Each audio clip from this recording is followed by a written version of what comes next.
Hello everybody and welcome to another video. Today we have a very special occasion to celebrate. That's why I have some crazy party lights going on this side of the frame, because a few days ago I have just hit 10,000 subscribers on YouTube. Yay! That is a huge success for me. I never thought my channel would grow that quickly to that kind of a number of subscribers. It's crazy if I think about that. 10,000 individual people decided to subscribe to my channel. Thank you everybody, and thank you every single one of you that decided to subscribe to my channel. I really appreciate that, and that really makes me happy. And to celebrate that, I have prepared three things. One of those things is probably something that you are already familiar with, and this is pretty much the main subject of today's video, which is a Q&A session. I have asked on my Instagram and also on the community feed here on YouTube, you guys, my loyal subscribers, to ask me some questions, any questions, really personal questions about my past, about my future, whatever you want. And I've got some cool questions that I will be answering in today's video, which we will get into in just a second. The second thing that I have prepared is something that I will disclose in a later part of today's video, so make sure to stick around for that. And the third thing that I have prepared is a brand new intro for this channel. So why don't we just start by checking out this intro together. So let's go.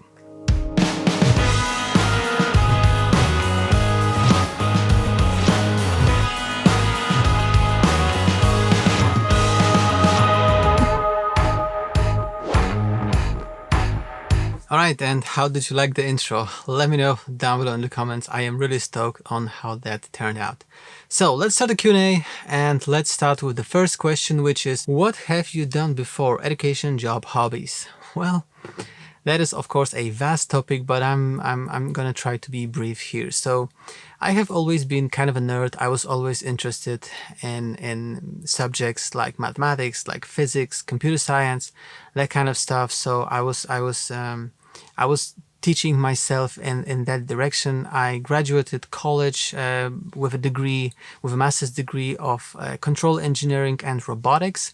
So I have a very mathematical mind, but cameras have always been around in my life. My dad used to own a film camera. I think it was a Minolta.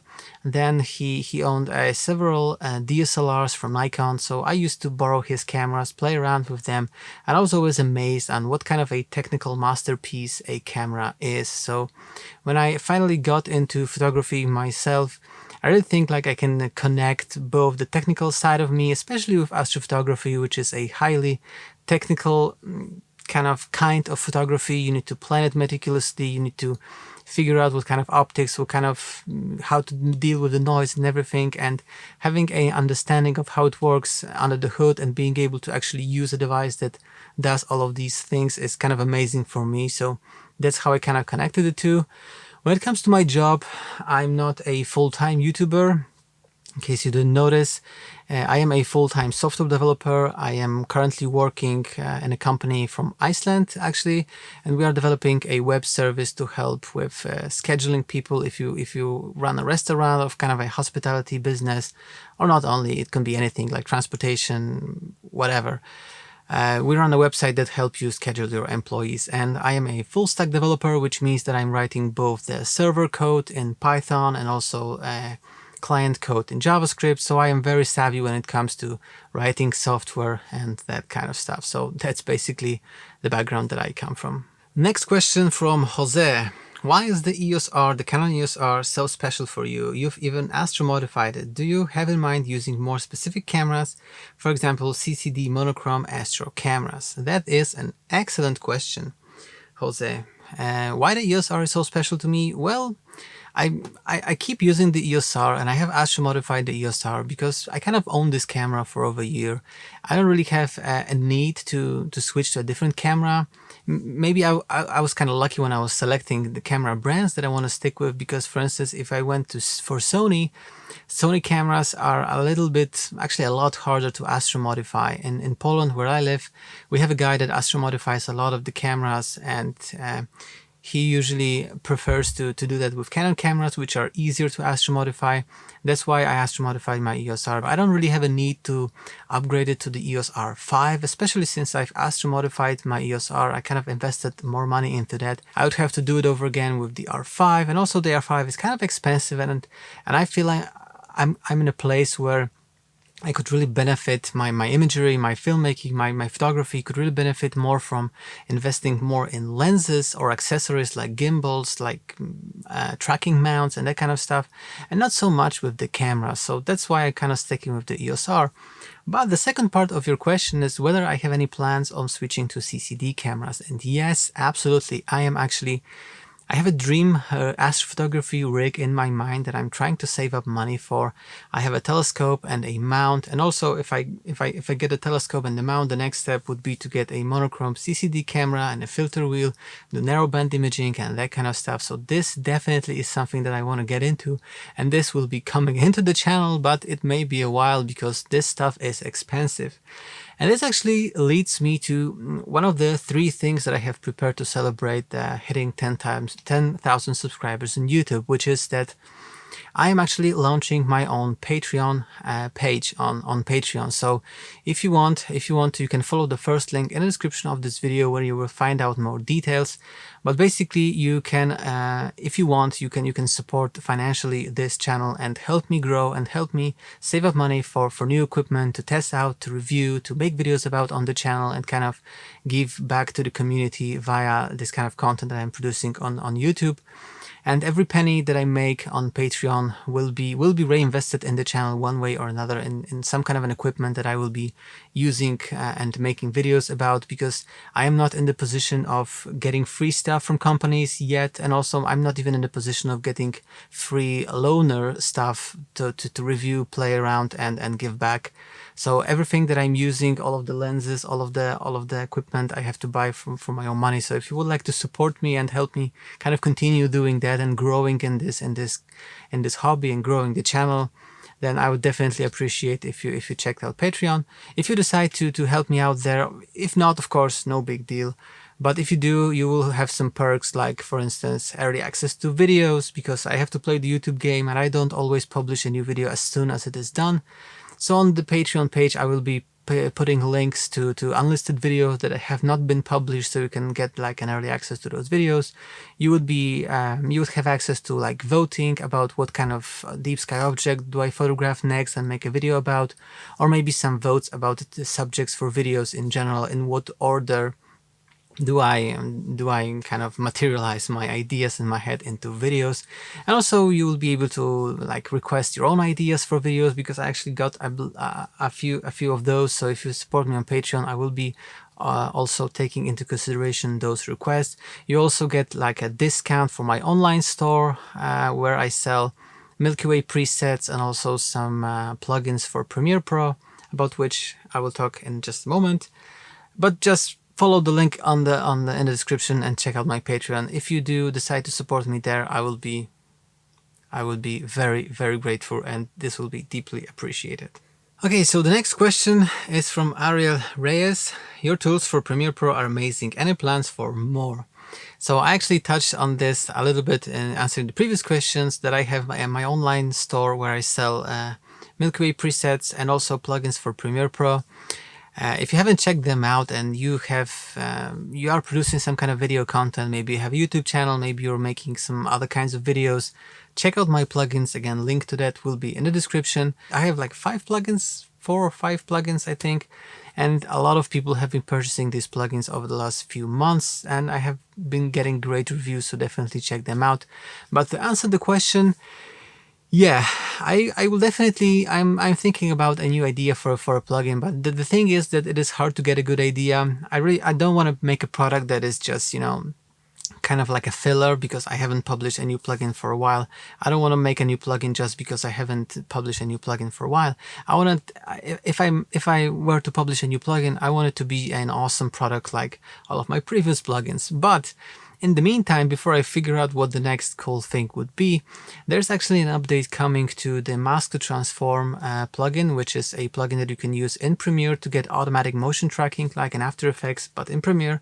And you can use that also to stabilize your footage. So there will be an update and I will be making also a video how to use that to stabilize your footage. This plugin, this update will be free to existing customers. So if you have purchased this extension previously, it will be free for you. If not, you can purchase that. And like I mentioned in answering the previous question, if you do follow me on Patreon on a specific tier, you will be getting some significant discount for all items in my online store, so consider that. Next question, what are the things that inspire you? Well, to be honest, I get most of the inspiration from YouTube. I watch other creators. I watch people in the like kind of a filmmaking, vlogging business like Peter McKinnon, Mari Hapoya, you may have heard about them, very popular YouTubers. But also, I am also watching astrophotography YouTubers like I really enjoy Alan Wallace, Nico Carver from Nebula Photos, that kind of people, and I kind of watch their videos and I get inspired by what kind of images do I want to shoot of the night sky, what kind of videos do I want to make, what kind of upgrades do I want to do to my studio, whether it is lighting, microphones, lenses, and everything. I just watch those people and kind of get inspiration, a little bit of inspiration from every of those creators. That's pretty much it. Mostly internet, and mostly, I would say probably 80% YouTube, honestly. Are you interested to take a look at the Move Shoot Move Star Tracker? I've heard quite a lot of positive comments about that portable tracker. Yes, I am aware of this tracker. Currently, I am using the Skywatcher Star Adventure, as you probably know, because this is kind of a hybrid tracker. It allows me to take Milky Way wide field photos, but also some kind of a deep sky photography.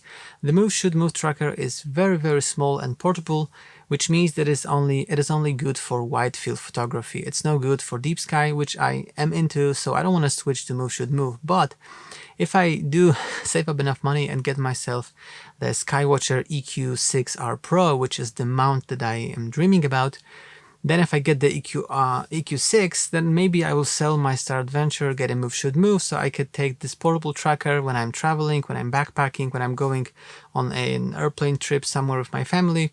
And by the way, if you're interested, the dream scope that I have in mind, because the mount is the EQ6 and the scope that will go with it is the Explore Scientific ED127, which is 5-inch triplet apochromatic. This is the scope that Chuck from Chuck's Astrophotography have been using for a long time, and he's been shooting some amazing images with this scope. So if you don't know his channel or his images on AstroBin, definitely check them out. I will leave a link also in the description of this video. And the last question is, can I capture the M101 using a Canon EF75-300?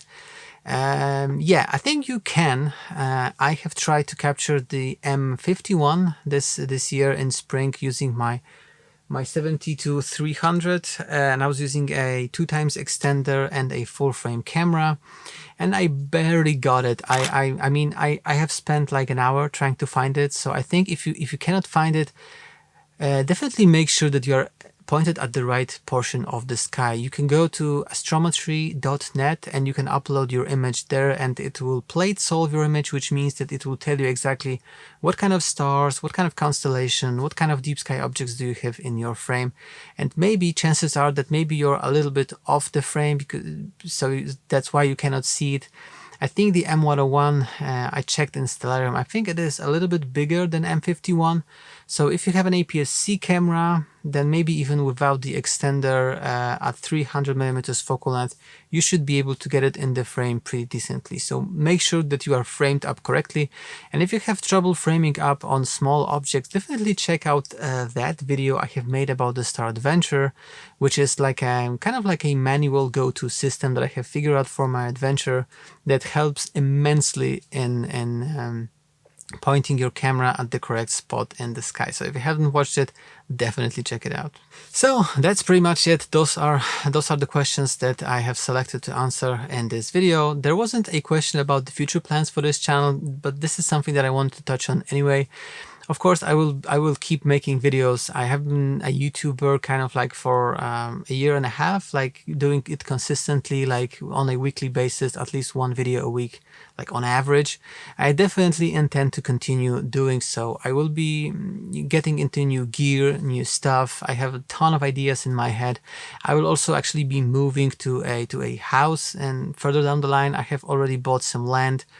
And I'm in the process of kind of building the house, which will take a while, but maybe I will even get my own observatory. We will see, but definitely with more space. Like I'm in a basement right now, and there I will have a separate studio. So I definitely have huge plans for this channel and for my photography, filmmaking, etc. I'll be making a lot of videos about cool little niche kind of lenses and different equipment that maybe it's not that popular. For instance, check out this lens. This is a Samyang 800mm f8 catadioptric lens, which means that it has mirrors as well as lenses. This is basically the design from Schmidt-Cassegrain telescopes. This is pretty cool for a vintage lens. I got it for, this is the extender, this is the lens itself. I got it for like $100 used, and I will be using that to photograph the moon, and we can see whether this is any good. So this is like in the very near future. So that is basically all I have for you for this video. Again, thank you for the 10,000 subscribers. It really means a world to me. The next milestone, the next big milestone is going to be 100,000, which would grant me a silver YouTube button plaque that I will hang on the wall. So I don't know when this will happen, but I will try to achieve that one day. Growing the channel and having fun. It has been immensely fun doing these videos, and I will definitely continue so. So hopefully see you in my next video. Thanks again for watching. Check out the links in the description, and see you in another video. Bye bye.